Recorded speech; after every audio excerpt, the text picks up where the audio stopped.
So ಹಾಗಾದ್ರೆ ಸರಾಸರಿ ಅಂದ್ರೆ ಮಧ್ಯಾಂಕ ಸಂಖ್ಯೆ ಅಂತ ಗೊತ್ತಾಯ್ತು. ಸರಾಸರಿಯನ್ನು ನಾವು ಹೆಂಗ್ ಕಂಡುಹಿಡಿಬೇಕಪ್ಪ ಅಂತ ಹೇಳಿದ್ರೆ ಅದಕ್ಕೊಂದು ಸೂತ್ರವಿದೆ. ಆ ಸೂತ್ರವನ್ನ ಹಚ್ಕೊಂಡು ನಾವೇನ್ ಮಾಡ್ಬೋದು, ಸರಾಸರಿಯನ್ನ ಕಂಡುಹಿಡಿಯಬಹುದು.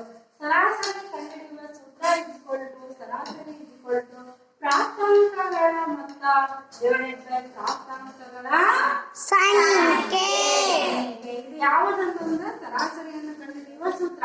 ಫಾರ್ ಎಕ್ಸಾಂಪಲ್ ನಾವು 5ನೇ ಕ್ಲಾಸ್ ತಗೊಳ್ರಿ. 5ನೇ ಕ್ಲಾಸ್ ಎಷ್ಟು ಜನ ಇದ್ದೀರಪ್ಪ? 15 ಜನ ಇದ್ದೀರಾ. ಓಕೆ, 15 ಜನ ಅನ್ನೋದು ಪ್ರಾಪ್ತಾಂಕಗಳ ಸಂಖ್ಯೆ ಆಗಿರುತ್ತದೆ.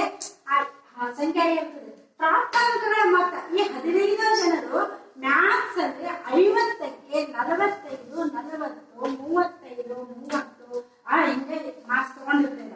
ಆ ಎಲ್ಲಾ ಮಾರ್ಕ್ಸ್ ಗಳನ್ನು ನಾವು ಟೋಟಲ್ ಮಾಡೋದಕ್ಕೆ ಏನಂತ ಹೇಳ್ತೀವಿ ಅಂದ್ರೆ ಪ್ರಾಪ್ತಾಂಕಗಳ ಮೊತ್ತ ಅಂತ ಹೇಳ್ತೀವಿ. ಏನ್ ಹೇಳ್ತೀವಿ?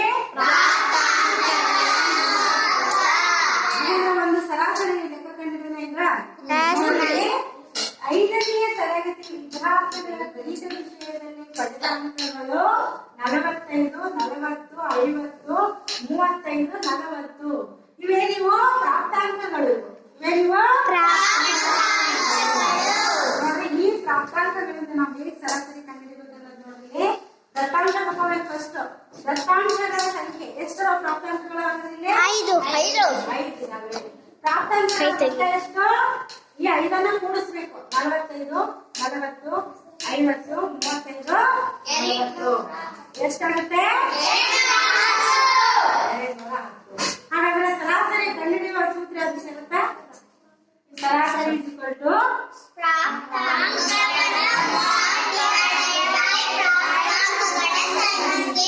ಪ್ರಾಪ್ತಾಂಕಗಳ ಮೊತ್ತ ಡಿವೈಡೆಡ್ ಬೈ ಸಂಖ್ಯೆ. ಪ್ರಾಪ್ತಾಂಕಗಳ ಮೊತ್ತ ಅಂದ್ರೆ ಎಷ್ಟೈತಿ ಇಲ್ಲಿ? 210 ಹಚ್ಕೋಬೇಕು. ಪ್ರಾಪ್ತಾಂಕಗಳ ಸಂಖ್ಯೆ ಎಷ್ಟದಾವು?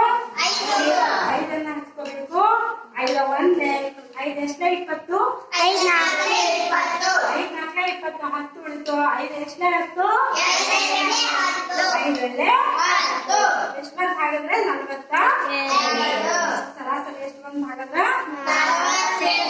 42. 5ನೇ ಕ್ಲಾಸಿನಲ್ಲಿ ಒಟ್ಟು ವಿದ್ಯಾರ್ಥಿಗಳ ಪರ್ಸೆಂಟೇಜ್ ಎಷ್ಟಾಗೈತೆ ಅಂದ್ರೆ 42% ಆಗಿದೆ. ನಿಮ್ಮ 5ನೇ ಕ್ಲಾಸ್ 45, 100ಕ್ಕೆ 45% ಮಾತ್ರ ನೀವು ಪಾಸ್ ಆಗಿದ್ದೀರಾ ಅಂತ ಅರ್ಥ. ಅಂಡರ್ಸ್ಟ್ಯಾಂಡ್? ಅಂತ ಇನ್ನೊಂದು ಲೆಕ್ಕ ಕೊಡ್ತೀನಿ, ನೀವೇ ಮಾಡ್ಬೇಕು. Okay please.